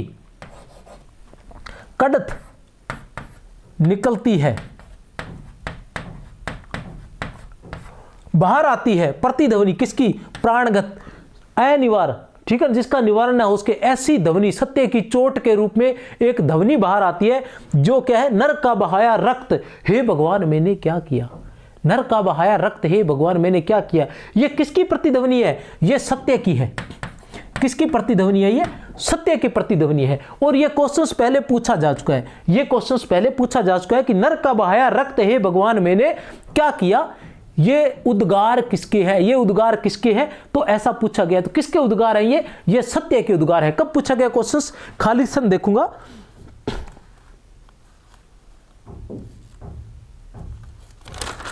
ये है 2022 में, ये क्वेश्चंस पूछा गया है 2022 में। और अब ये कथन देखते ही क्या कहेंगे? या युधिष्ठिर कहेंगे, भीष्म कहेंगे, यहां तक कि युधिष्ठिर ही कहेंगे। लेकिन किसका है ये? नर का बहाया रक्त, हे भगवान मैंने क्या किया। किसका कथन है? ये सत्य का कथन है। 2022 में पूछा जा चुका है, ये 2022 में इसका क्वेश्चन पूछा जा चुका है। चलते हैं आगे। ये कोर्स है भैया, किसी ने लेना हो तो ले लेना, भयंकर क्लास चलने वाली है। जैसा कुरुक्षेत्र है, पूरी 4 क्लासें आने वाली है कुरुक्षेत्र की, देख लेना। ऐसी सारी क्लासें रहेंगी सिर्फ 1499 रुपये में, 699 रुपये में भैया। और ये अभी ऐप शुरू किया है, इसलिए आपके लिए उपहार है। और जब भर जाएगा और जब चल जाएगा तो फिर भैया महंगा भी हो सकता है, तो इसलिए अभी आपके पास मौका है। फर्स्ट ग्रेड सेकंड ग्रेड दोनों के कोर्स हैं, वाजिब दाम में मिल रहे हैं। 150 क्लासें हैं टेस्ट की और सिर्फ 699 रुपये मिल रहे हैं। पूरा का पूरा कोर्स करवाया जाएगा, उसके अलावा PDF वगैरह सब कुछ। और इसके अलावा और कुछ भी नहीं हो, अगर नहीं भी खरीदना तो कोई बड़ी बात नहीं है। केवल आप ये ऐप डाउनलोड कर लें और 63 772 पर मैसेज भी कर दें। ऐप डाउनलोड करेंगे तो ये सारी PDF वहाँ पर आपको निःशुल्क मिलेगी। PPT भी मिलेगी और PDF भी मिलेगी और वीडियो भी वहाँ बहुत सारे मिलने वाले हैं। हस्तलिखित नोट्स भी मिलने वाले हैं, जाकर देख लेना। संस्कृत शिक्षा वालों के लिए घोषणा है कि सिर्फ 200 रुपये में कम से कम 100 वीडियो टेस्ट उनको उपलब्ध होने वाले। पूरा का पूरा कोर्स जो है वो धुएंधार तरीके से रिपीट कर सकते हैं इन वीडियो के माध्यम से। लेकिन मनुष्य के प्राण, वो कहता है फिर भी सत्य बार बार कचोटता है, उसे कहता है कि भैया युद्ध में किसी का भला नहीं हुआ है। युद्ध एक ऐसी चीज है जिसमें जीतने वाला ही हारता है। जैसे अशोक था, अशोक ने कलिंग की विजय प्राप्त की थी, लेकिन जीत कर भी वो अपने को हारा हुआ महसूस कर रहा था। जैसे युधिष्ठिर ने महाभारत का युद्ध जीता था, लेकिन जीत कर भी वो अपने आप को हारा हुआ ही महसूस कर रहा था। तो जीत और हार का, युद्ध में हमेशा हार ही मिलती है, जीतता कोई नहीं है। लेकिन मनुष्य के प्राण शायद पत्थरों के हैं बने, लेकिन मनुष्य के प्राण जो है वो शायद पत्थर के बने हैं, जो मानता ही नहीं है। इस दंश का दुख भूल कर, इस दंश का, इस वार का, इस डंक का, ठीक है ना, दुख भूल कर होता समर आरूढ़। समर युद्ध, आरूढ़ का मतलब सवार, समर आरूढ़ का मतलब युद्ध पर सवार, या कहेंगे हम युद्ध के लिए तैयार। ये सब कुछ भूल कर भी युद्ध के लिए तैयार रहता है, फिर मारता है, फिर मरता है, विजय पाकर बहाता अश्रु और विजय पाकर फिर रोता है। बार बार ये प्रक्रियाएं चलती रहती है। कौन कह रहे हैं? रामदर्शी दिनकर कहते हैं। यूं ही बहुत पहले कभी, अब आती है बात कुरुक्षेत्र पर, यूं ही बहुत पहले कुरुभूमि में भी, कुरुक्षेत्र में भी ऐसा ही हुआ था। कुरुक्षेत्र में भी ऐसा हुआ था। नरमेध, नर का मतलब है मनुष्य और मेध का मतलब है बलि, अर्थात नरबलि। नरबलि की लीला खेली गई थी। क्या खेली गई थी? नरबलि की लीला हुई थी जब पूर्ण पीकर लहू, जब आदम के वक्ष का, आदम दुशासन, वक्ष सीना, वज्रांग वज्र के समान, वज्र के समान अंग वाला पांडव भीम का मन हो चुका परिशांत।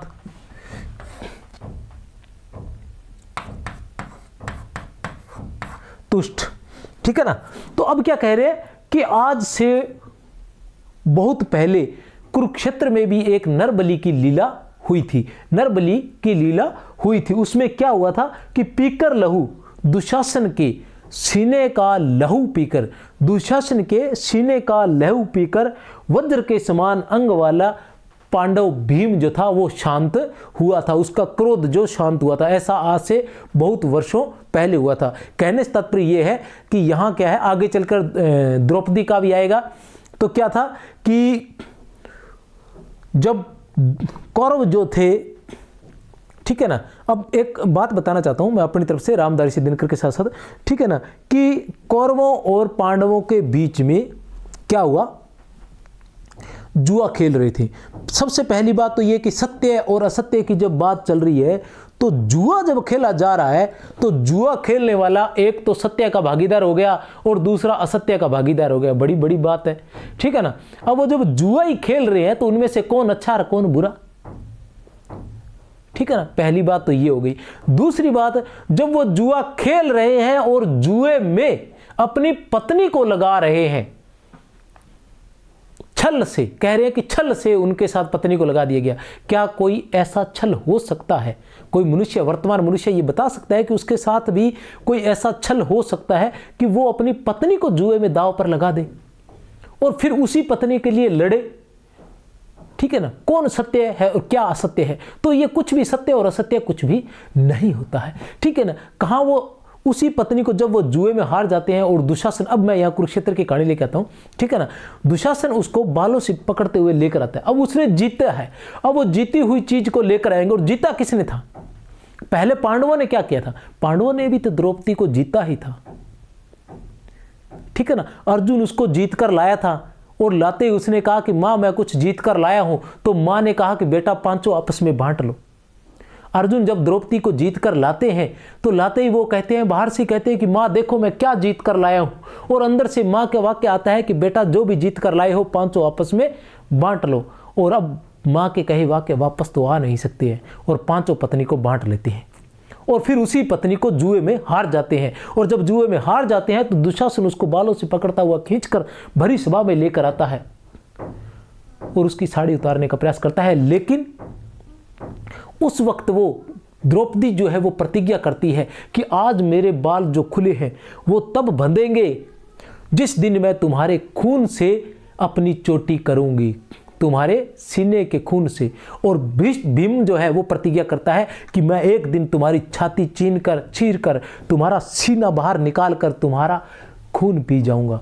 और वही स्थिति यहाँ आती है कि अंत में जब युद्ध होता है तो भीम जो होता है वज्र के समान अंग वाला दुशासन को मारता है और उसका सीना चीर कर उसका कलेजा निकाल कर उसका खून पीता है और वही खून जो है द्रौपदी को देता है और द्रौपदी उस खून से अपने बालों को गीला करके चोटी बनाती है, अपने बालों की चोटी बनाती है। इसके बारे में भी आगे आ चुका है। आगे हम देखेंगे कि जो द्रौपदी है वो एक मानवी नहीं है, एक मनुष्य नहीं है, वो जीती जागती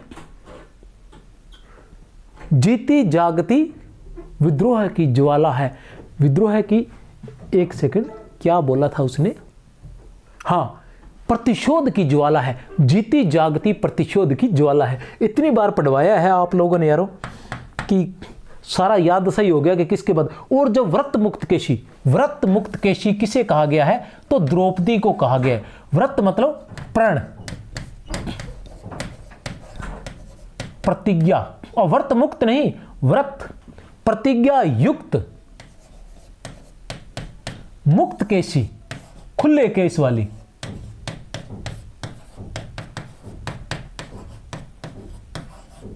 ठीक है ना, जो प्रण कर, खुले केश वाली, प्रण करने वाली, मानवीय अथवा ज्वलित जागृत शिखा प्रतिशोध की वो जो ज्वाला है, प्रतिशोध की जीती जागती ज्वाला है। दांत अपने पीस अंतिम क्रोध से, आदमी के गर्म लहू से चुपड़ रक्त वेणी, वेणी होती है चोटी,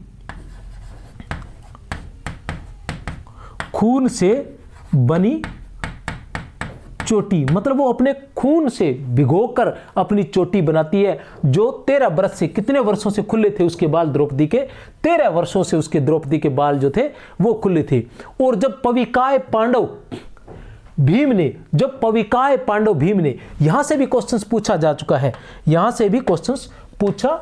चुका है, जब पविकाय पांडव भीम ने, पविकाय का अर्थ पूछा गया है, ठीक है ना, कि पविकाय जो है किसके लिए यूज किया गया है? तो किसके लिए यूज किया गया है पविकाय पांडव भीम ने? किसके लिए? भीम के लिए। पार्थ किसके लिए प्रयोग किया गया है? पार्थ शब्द का प्रयोग अर्जुन के लिए किया गया है। और कौन्तेय शब्द जो है किसके लिए यूज किया गया है? युधिष्ठिर के लिए। किसके लिए किया गया है? युधिष्ठिर के लिए, याद रख लेना, ठीक है ना। द्रोण सुत के शीश की मणि, द्रोण के पुत्र थे अश्वत्थामा, जो 7 फुट के बताते, 8 फुट के बताते हैं, कल्कि में बताया ऐसा विषय जो अमिताभ बच्चन उसका रोल कर रहे हैं। रख दी प्रिया के मगन हो 5 नन्हे बालकों के मूल्य सी, 5 नन्हे बालकों के मूल्य सी, जो शीश में मणि लगा, अश्वत्थामा के कहते हैं शीश में मणि लगी हुई थी, जिससे वो बहुत अधिक शक्तिशाली थी, किसी भी मतलब आने वाली आपदा या किसी भी योद्धा का सामना वो कर सकते थे। लेकिन भीम ने वो मणि निकालकर द्रौपदी के हाथ में रख दी थी। 5 नन्हे बालकों के मूल्य सी, ऐसा लग रहा था कि उन नन्हे बालकों की जीवन का मूल्य हो। कौन से नन्हे बालक है? क्योंकि जब अश्वत्थामा ने उनके 5 पुत्रों को मार दिया था, अश्वत्थामा ने पांडवों के 5 पुत्रों को, 5 पुत्र जो थे 5 पांडवों जैसे थे, रात में उनका गला काट दिया गया था। और कैसे कि अश्वत्थामा ने यह सोचा कि ये 5 पांडव ही सो रहे हैं, लेकिन वो उनकी शक्ल के थे, भीम जैसा, युधिष्ठिर जैसा, नकुल जैसा, सहदेव जैसा और अर्जुन जैसा। तो वो यही 5 पांडव समझकर उन्होंने उन्हें मार दिया था। क्यों मारा था? क्योंकि उनके पिता, अश्वत्थामा के पिता द्रोणाचार्य को अर्जुन ने धोखे से मार दिया था। कौरवों का श्राद्ध करने के लिए या कि रोने को चिता के सामने, और कौरवों का श्राद्ध करने के लिए, और श्राद्ध मतलब अंतिम क्रियाक्रम करने के लिए कोई रोने वाला नहीं था। शेष छा तब रह गया, कोई नहीं रह गया था। कौरवों में सारे के सारे मारे गए थे। एक वृद्धा और एक अंधे की सिवा, एक वृद्धा बच्ची थी और एक अंधा बच्चा था, इसके अलावा और कोई शेष नहीं रहा था। वृद्धा कौन थी? वृद्धा थी गांधारी, जो कौरवों की मां थी। और जो एक अंधे के सिवा वृद्धा कौन थी? गांधारी थी। और अंधा कौन था? धृतराष्ट्र था। अंधा कौन था? धृतराष्ट्र था। अब पीछे एक पंक्ति आई है, उसमें क्या बताया है कि जो अश्वत्थामा था उसने पांडवों के पुत्रों को क्यों मारा था? अश्वत्थामा जो था वो द्रोणाचार्य का पुत्र था। किसका था? द्रोणाचार्य का पुत्र था। द्रोणाचार्य जो युद्ध में है कौरवों की तरफ से लड़ रहे थे पांडवों के खिलाफ। जब अर्जुन और द्रोणाचार्य का सामना हुआ, द्रोणाचार्य किसी से हार नहीं रहे थे और उन्होंने पांडवों की सेना में हाहाकार मचा रखा था। तब क्या हुआ? तब अर्जुन उसके सामने आया। अर्जुन ने कहा कृष्ण से कि मैं इनको मार नहीं सकता, या सॉरी, तब ऐसा हुआ कि द्रोणाचार्य को कैसे मारा जाए, ये तो इनको तो कोई नहीं मार सकता क्योंकि ये तो पांडवों के गुरु है।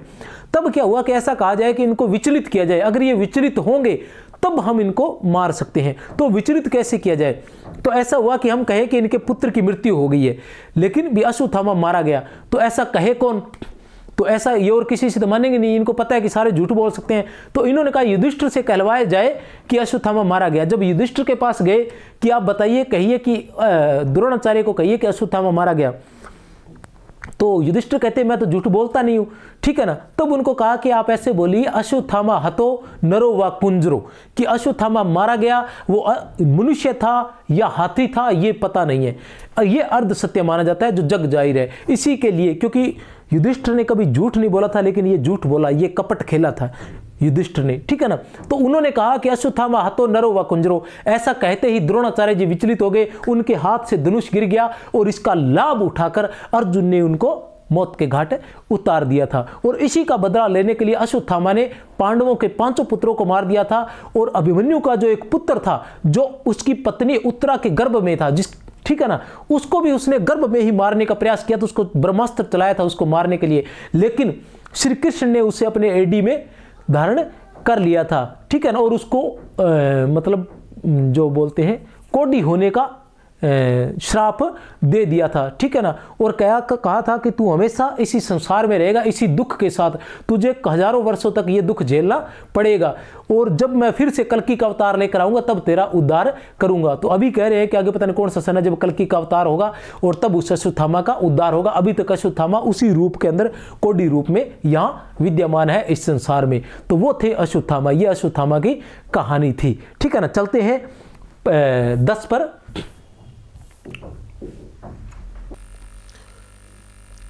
और जब तीव्र हर्ष निनाद उठकर पांडवों के शिविर से घूमता फिरता गहन कुरुक्षेत्र की मत, ये मृत भूमि है शायद,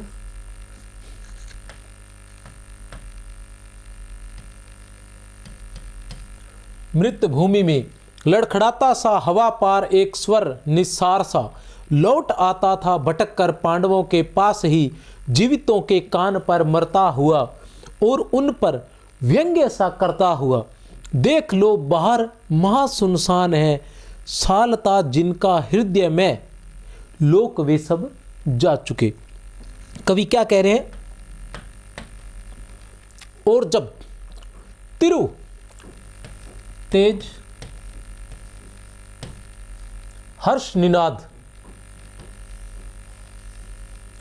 हर्ष का मतलब होता है खुशी या फिर विजय, निनाद का मतलब होता है स्वर या खुशी का स्वर, या हम ऐसे भी कह सकते हैं क्योंकि वो जीते हुए थे तो विजयो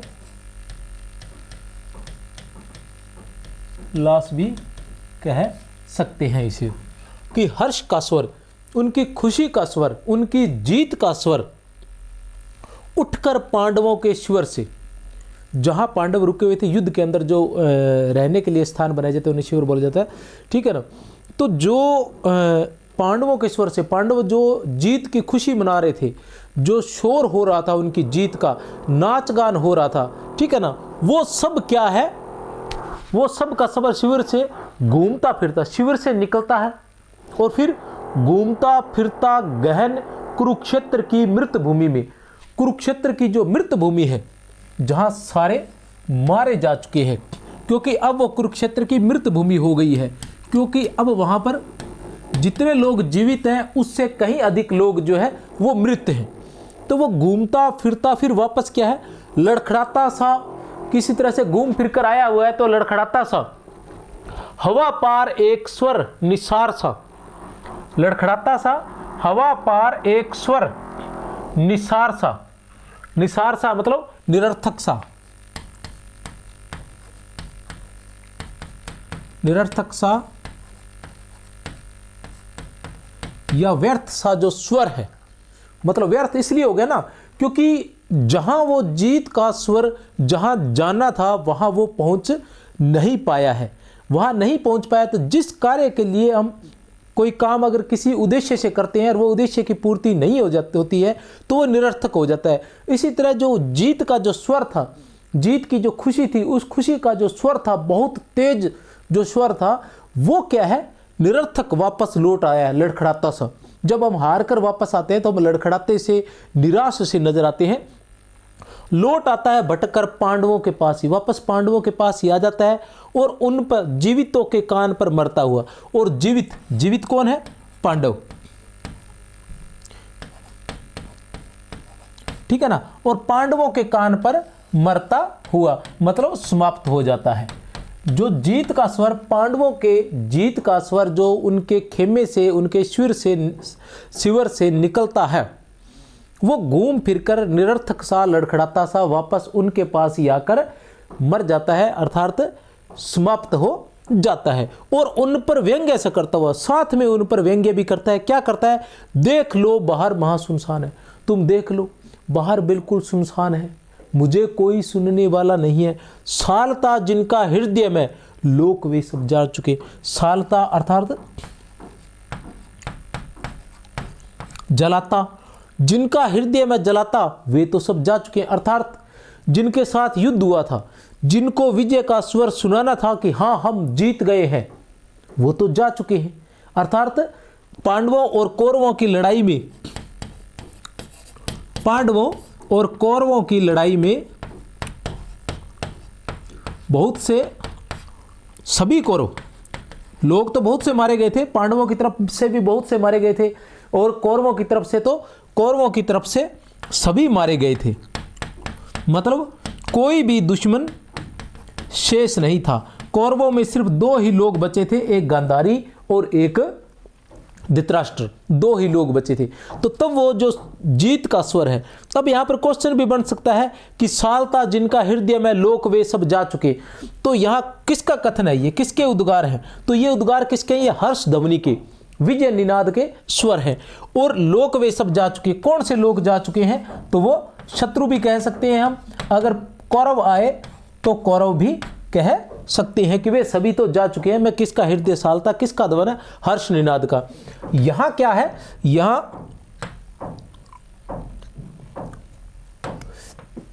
तिरु हर्ष निनाद उठकर पांडवों के स्वर से, तो जो विजय स्वर है, विजय का जो स्वर है वो क्या है? ठीक है ना, वो मानव नहीं है, लेकिन उसको मानव की तरह दिखाया गया है। तो इस पद में क्या है, इस पद में मानवीकरण अलंकार है।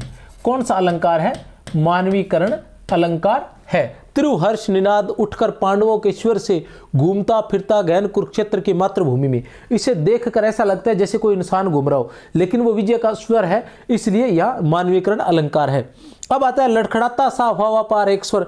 लड़खड़ाता सा किसे कहा गया है, तो वही विजय स्वर को कहा गया है। लौट आता था भटकर पांडवों के पास ही, लौट आता था भटककर पांडवों के पास ही, किसके लिए कहा गया है, ये वही बात है, त्रिहर्ष निनाद। तो यही बात मैंने कही थी कि हमें ध्यान रखना है कि अगर इस प्रकार के क्वेश्चंस पहले पूछे जा चुके हैं, मैं आपको बता भी चुका हूं और फिर से पूछे जा सकते हैं, तो प्रत्येक लाइन में ध्यान रखना है, थोड़ा सा दिमाग लगाना है कि ये किसकी लाइन है और किसके बारे में कहा जा रहा है। तो वही त्रिहर्ष निनाद के लिए कहा जा रहा है।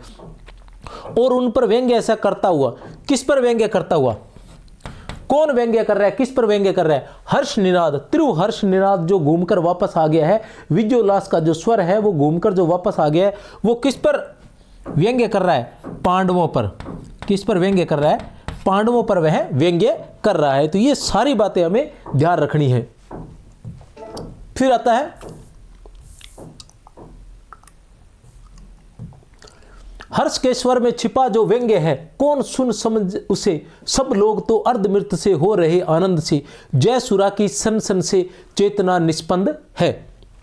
अब क्या है, हर्ष के स्वर से, वही हर्ष का स्वर घूम रहा है, उसमें व्यंग्य जो छिपा हुआ है, उसमें वो घूमकर जब वापस आता है तो उसमें एक व्यंग्य छिपा हुआ है। तुम किसके लिए, किसको सुना रहे हो, ये जीत का स्वर, ये जो तुम नाच गाना कर रहे हो, ये विजय उल्लास जो मना रहे हो, ये किसको दिखा रहे हो, किसको सुना रहे हो। कौन सुन समझे उसे, उसे कौन सुने, सब लोग तो क्या हो चुके हैं, अर्धमृत हो चुके हैं।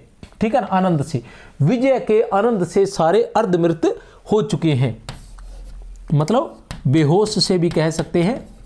ठीक है ना, जय सुरा, विजय रूपी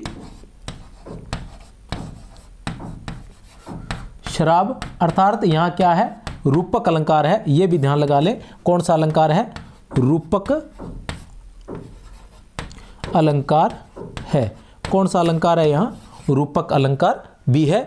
कि सन सन से, आवाज से, शराब की आवाज से, आवाज हम ये भी कह सकते हैं कि जाम जो इस तरह से करते हैं वो वाला सिस्टम आवाज हो सकती है। चेतना निष्पंद है, चेतना जो भी सोचने समझने की क्षमता है वो क्या, निष्पंद है, मतलब निर्जीव है।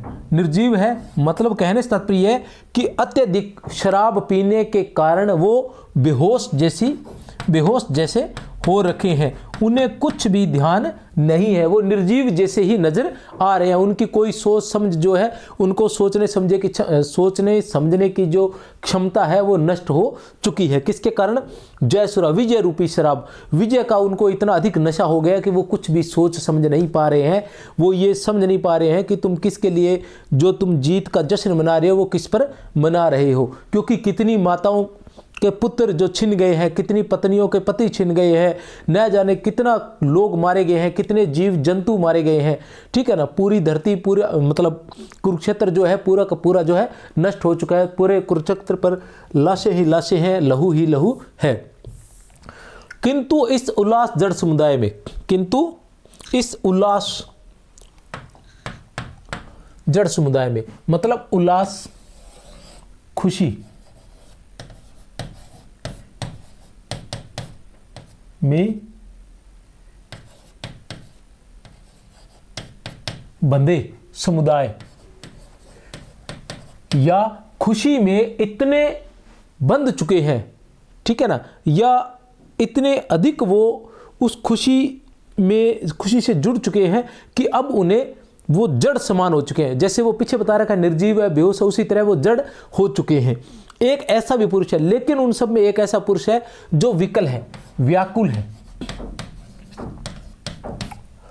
बोलता कुछ नहीं, कुछ भी नहीं, पर रो रहा है। वो बोलता तो कुछ नहीं पर रो रहा है।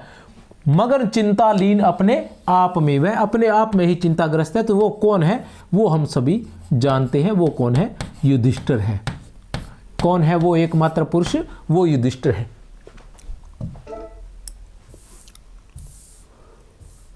सत्य ही तो, अब वो फिर सोच रहा है क्या सोच रहे हैं? कवि कहते हैं, युधिष्ठिर सोच रहे हैं कि सत्य ही तो जा चुके सब लोग, कि वो सब लोग जा चुके हैं जिनके साथ हमारा युद्ध था, ठीक है ना। दूर ईर्ष्या द्वेष हाहाकार से, वो इस ईर्ष्या द्वेष भरे संसार से बहुत दूर जा चुके हैं।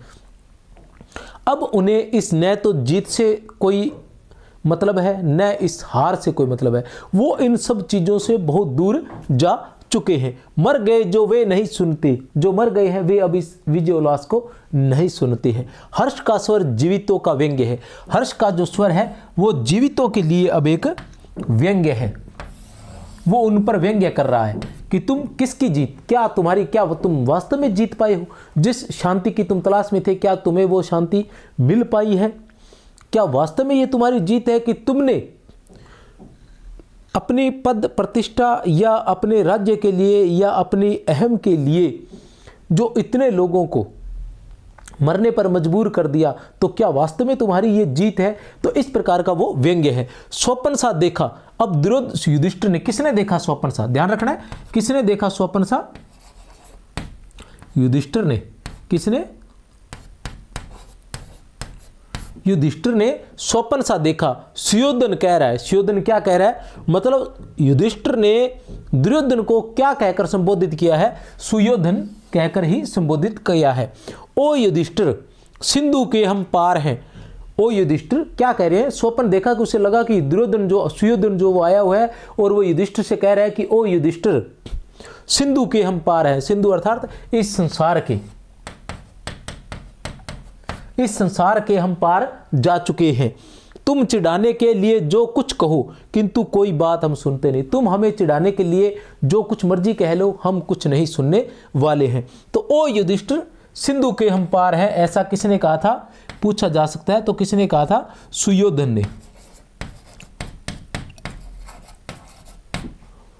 किसने कहा था? सुयोधन ने। हम वहां पर हैं, महाभारत जहां दिखता स्वप्न अंत शून्य सा। हम वहां पर हैं। कौन कह रहा है? सुयोधन कह रहा है। कौन कह रहा है? सुयोधन कह रहा है कि हम वहां पर हैं जहां महाभारत दिखता है स्वप्न के समान, अंत शून्य सा, व्यर्थ सा, खोखला सा, ठीक है, निरर्थक सा। जहां महाभारत जो है वो दिखता है स्वप्न के समान, निरर्थक, व्यर्थ और खोखला सा। क्योंकि जिस प्रकार हम स्वप्न जो देखते हैं उनका उठने के बाद कोई औचित्य नहीं रहता, वैसे ही हम जिस जगह आ चुके हैं वहां पर उस महाभारत का कोई औचित्य नहीं है। वो हमारे लिए निरर्थक है, वो हमारे लिए खोखला है, वो हमारे लिए व्यर्थ है। जो घटित सा तो कभी लगता है, जो हमें लगता है कि कभी घटित हुआ होगा, ठीक है ना, मगर अर्थ जिसका अब न कोई याद है, जिसका कोई अर्थ अब हमें याद नहीं है। हमें उस जीत से, हमें उस हार से, हमें उस व्यंग्य से, हमें उस लड़ाई से, हमें उस युद्ध से, हमें उस महाभारत से, हमें उस कुरुक्षेत्र से, हमें तुमसे, हमें अन्य किसी से कोई वास्ता नहीं है। हम उनसे कोई, किसी तरह से हमारा कोई संबंध अब नहीं है। आ गए हम पार, तुम उस पार हो। हम तो इस पार आ गए हैं, लेकिन तुम अभी तक वहीं बैठे हो। तुम सोच सकते हो, तुम पछता सकते हो, यह पराजय या कि जय किसकी हुई है। तुम ये सोच सकते हो कि वास्तव में यह पराजय किसकी हुई है और जीत किसकी हुई है। व्यंग्य पश्चाताप अंतर्दाह का, व्यंग्य का, पश्चाताप का, अंतर्दाह का अब विजय उपहार भोगो चैन से। वो कह रहे हैं, किसे कहा जा रहा है? ये युधिष्ठिर से कहा जा रहा है। कौन कह रहा है युधिष्ठिर से? सुयोधन कह रहा है। युधिष्ठिर से कौन कह रहा है? सुयोधन कह रहा है कि व्यंग्य, पश्चाताप और अंतर्दाह। अंतर्दाह मतलब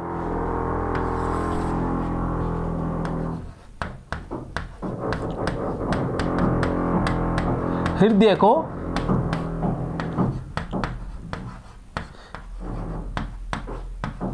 जलाने वाली अग्नि भी कह सकते हैं, या हृदय की जलन, ठीक है ना। अब विजय उपहार भोगो चैन से। अब तुम इस विजय उपहार को भोगो चैन से। तो ये जो संपूर्ण है, इसमें क्या है? इस संपूर्ण में वक्रोक्ति अलंकार है। संपूर्ण पंक्ति में क्या है? वक्रोक्ति अलंकार है। लेकिन विजय उपहार जो है, इसमें क्या है? रूपक अलंकार है, विजय रूपी उपहार, इसमें रूपक अलंकार है। तुम पर व्यंग्य हो रहा है कि वास्तव में तुम जीते हो या हारे हो, इतने अपने लोगों को, क्योंकि हम जहां आ चुके हैं हमें वहां बिल्कुल भी हमारे पर व्यंग्य नहीं है, पश्चाताप नहीं है, क्योंकि हम सब के सब यहां आ चुके हैं, ऐसा भी कह सकते हैं। या अब हमें उस बात का दुख होता नहीं है कि हमारे भाई मारे गए या हमारे दोस्त मारे गए या इतने लोग मारे गए, उस बात का अब जहां हम पहुंच चुके हैं वो बातें हमारे लिए सारी की सारी व्यर्थ हैं। लेकिन तुम अभी भी उस पार हो, तुम अभी भी वहां बैठे हो, तुम ये सोच सकते हो, तो तुम पर वो सारा का सारा व्यंग्य है, तुम्हारे लिए वो पश्चाताप है। तुम सोच सकते हो कि तुमने राज्य के लिए कितने करोड़ों लोगों की बलि चढ़ा दी। तुम ये सोच सकते हो, तुम अपनों के, जो तुम्हारे अपने उस युद्ध में मारे गए हैं, उन पर दुखी हो सकते हो, उनके लिए पश्चाताप कर सकते हो, उनके लिए तुम्हारे हृदय में जलन हो सकती है, तुम्हारा हृदय उसके लिए दुखी होता रहेगा। तो तुम अब बताओ कि जीत किसकी हुई है, जय किसकी हुई है और पराजय किसकी हुई है? कौन कह रहा है यहां? सुयोधन। हर्ष का स्वर घूमता निस्सार सा, लड़खड़ाता मर रहा कुरुक्षेत्र में। हर्ष का स्वर जो है वो घूमता निसार सा, व्यर्थ सा, कहाँ मर रहा है? कुरुक्षेत्र में मर रहा है। लड़खड़ाता मर रहा कुरुक्षेत्र में, कौन मर रहा है यह भी ध्यान लगाना, पूछा जा सकता है। हर्ष का स्वर, लड़खड़ाता मर रहा कुरुक्षेत्र में, कौन मर रहा है? हर्ष का स्वर। ओ युधिष्ठिर सुन रहे अव्यक्त सा, एक रव, एक शोर मन का कि व्यापक शून्य का, शांति का। ठीक है ना? तुम मन का शोर सुन रहे हो या शांति का सुन रहे हो? कहने से तात्पर्य है कि बाहर भयंकर शांति है और मन में बहुत भयंकर शोर मच रहा है, विद्रोह हो रहा है। जो हुआ उसके लिए बार बार चिल्लाया, अंदर से कोई न कोई चिल्ला रहा है युधिष्ठिर के लिए कि तुमने ये सब क्या किया, सिर्फ राज्य के लिए इस तरह से इतने करोड़ों लोगों की बलि चढ़ा दी। रक्त से सींच कर समर की मेदनी, रक्त से सींच कर समर की मेदनी, युद्ध भूमि, तुमने युद्ध भूमि को रक्त से सींच दिया है। हो गई लाल नीचे कोस भर, जो नीचे कोस भर, एक कोस नीचे तक लाल हो गया था, अर्थात खून इतना अधिक बहा है। और ऊपर रक्त की खर धार में, ऊपर रक्त की खर धार में, खर तेज धार में, ऊपर रक्त की खर धार में, तेज धार में तैरते हैं अंग किसके? रथ के, गज के, वाजी के, वाजी अर्थात घोड़े के, गज अर्थात हाथी, जानते हैं आप, ठीक है ना? इन सब के, मनुष्यों के अंग जो है उस तेज धार में, रक्त की जो खर धार, तेज धार जो है उसमें मनुष्यों के अंग, रथ के पुर्जे, ठीक है ना, हाथी के अंग और घोड़ों के अंग जो है उसमें तैर रहे हैं कटे हुए। किंतु इस विध्वंस के उपरांत भी शेष क्या है? व्यंग्य ही तो भाग्य का, कि भाग्य, व्यंग्य ही तो शेष बचा है, और तो कुछ शेष रहा नहीं। चाहता था प्राप्त मैं करना जिसे तत्व, वह करगत हुआ। करगत हुआ मतलब प्राप्त हुआ,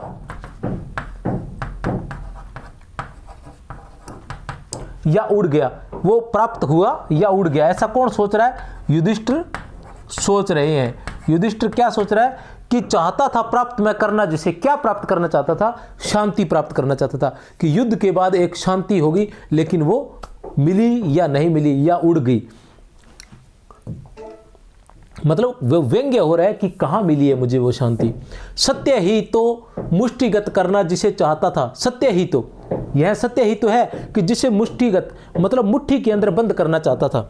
मुष्टिगत अर्थात मुट्ठी के अंदर बंद करना चाहता था, जिसे शत्रुओं के साथ ही उड़ गए वे तत्व, वे सारे के सारे तत्व जिनको मैं अपनी मुट्ठी में बंद करना चाहता था, वो सारे के सारे शत्रुओं के साथ उड़ गए। मेरे हाथ में व्यंग्य, पश्चाताप केवल छोड़कर, मेरे हाथ में केवल क्या बचा है? व्यंग्य बचा है और पश्चाताप बचा है। यह महाभारत वृथा, व्यर्थ की यह महाभारत का जो युद्ध था वो निष्फल हुआ। जिस फल की प्राप्ति के लिए युद्ध हुआ था वो फल प्राप्त नहीं हुआ। उफ, ज्वलित कितना गर्ल में व्यंग्य है, ज्वलित कितना ज्वलनशील,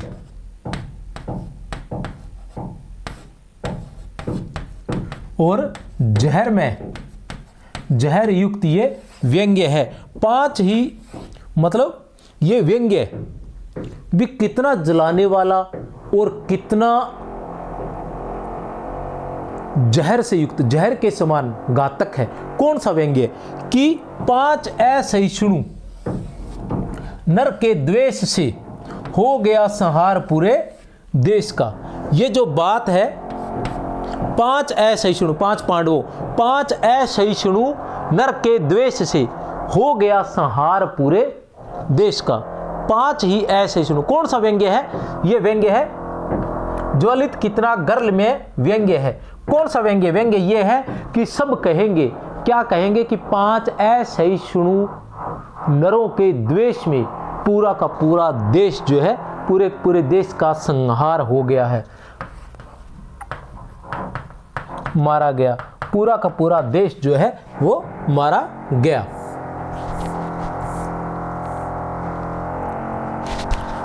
यहाँ पड़ोस में निर्माण कार्य चल रहा है, तो हो सकता है कि आपको थोड़ा डिस्टर्ब हो सके। तो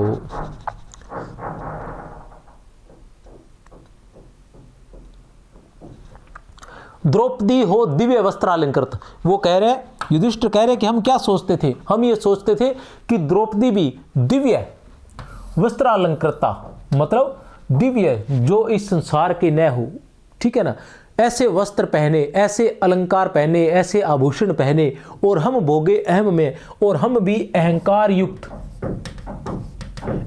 युक्त राज्य यह भोगे। लेकिन क्या हुआ? पुत्र पति हीना इसी से तो हुई। सिर्फ इसी बात के कारण कि हमारी द्रौपदी जो वस्त्र अलंकृत हो, अच्छे अच्छे आभूषण पहने, अच्छे अच्छे वस्त्र पहने, और हम अहंकार युक्त राज्य भोगे, इतनी सी बात के लिए पुत्र पति हीना इसी से तो हुई कोटि माताएं करोड़ों नारियां, कि करोड़ों माताएं जो थी वो पुत्रहीन हो गई, और करोड़ों जो नारियां हैं वो पतिहीन हो गई। रक्त से छाने हुए इस राज्य को वज्र हो कैसे सकूंगा भोग में, कि वज्र के समान कठोर होकर कैसे सकूंगा भोग में, मैं इसका कैसे भोग कर सकूंगा। कौन कह रहे हैं? युधिष्ठिर कह रहे हैं, आदमी के खून में यह है सना, ठीक है ना, और इसमें लहू अभिमन्यु का। आदमी के खून से यह सना हुआ है, और इसमें किसका? हमारे प्रिय लहू का, अभिमन्यु का खून भी तो है। आगे क्या कहते हैं वो? वज्र सा कुछ टूटकर स्मृति में गिरा। और वज्र के समान जो याद जो आया स्मृति में, अर्थात याद, वज्र के समान कठोर सा कुछ टूटकर स्मृति से गिरा, ठीक है ना। दब गए कौन्तेय मतलब युधिष्ठिर। युधिष्ठिर दब गए। दुर्वह जिसे वहन न किया जा सके, अर्थात जिसे सहन न किया जा सके, ऐसे भार से वो दब गए। उन पर इन व्यंग्य का इतना अधिक भार पड़ गया कि उनसे वो सहन नहीं हो रहा था। क्या सहन नहीं हो रहा था? कि वज्र सा कुछ टूट कर गिरा। क्या टूट कर गिरा? उन पर कौन सी ऐसी याद आई जिसकी वजह जो उनसे सहन नहीं हो रही थी, जो वज्र के प्रहार के समान उनको लग रही थी। तो क्या था? कि करोड़ों माताएं और करोड़ों माताएं पुत्र विहीन हो गई, करोड़ों पत्नियां पति विहीन हो गई, और साथ साथ में हमारा प्रिय अभिमन्यु भी तो उसमें चला गया। ये सारी बातें जो है दुर्वह हो गई युधिष्ठिर के लिए, जिसे वो सहन नहीं कर पा रहे थे। दब गई वह बुद्धि जो अब तक रही खोजती कुछ तत्व रण के भस्म में। अब वो बुद्धि बिल्कुल दब गई थी जो रण के भस्म में, रण की जो युद्ध की जो राख बची हुई थी उसमें कुछ सुख खोज रहे थे कि आखिर ऐसा क्या था जिसके लिए हमने युद्ध किया। लेकिन अब वो बुद्धि भी ऐसा लग रहा था जैसे नष्ट हो गई है। इतना भयंकर जो है पश्चाताप युधिष्ठिर को हो रहा है। भर गया ऐसा हृदय दुख दर्द से, फैन या बुदबुद नहीं उसमें उठा, उसमें किसी प्रकार के झाग या बुलबुले नहीं उठ रहे थे। पूरी तरह से वो दब गए थे दुख दर्द में। खींचकर उच्छ्वास बोले, ऊंची सांस लेते हुए, सांस को लंबा खींचते हुए, बड़ी मुश्किल से, मतलब जब हमें सांस नहीं आ रही है, सांस लेने में जब तकलीफ होने लग जाए तब हम बड़ी मुश्किल से सांस को खींचकर बात करते हैं। उसी तरह भयंकर दुख के अंदर युधिष्ठिर जो है सांस को खींचते हुए बोले, पार्थ कौन है? या अर्जुन। अर्जुन मैं जाता पितामह पास हूँ और हर्ष निनाद, जाता पितामह पास हूँ कि मैं पितामह के पास जा रहा हूँ। पितामह कौन है? भीष्म।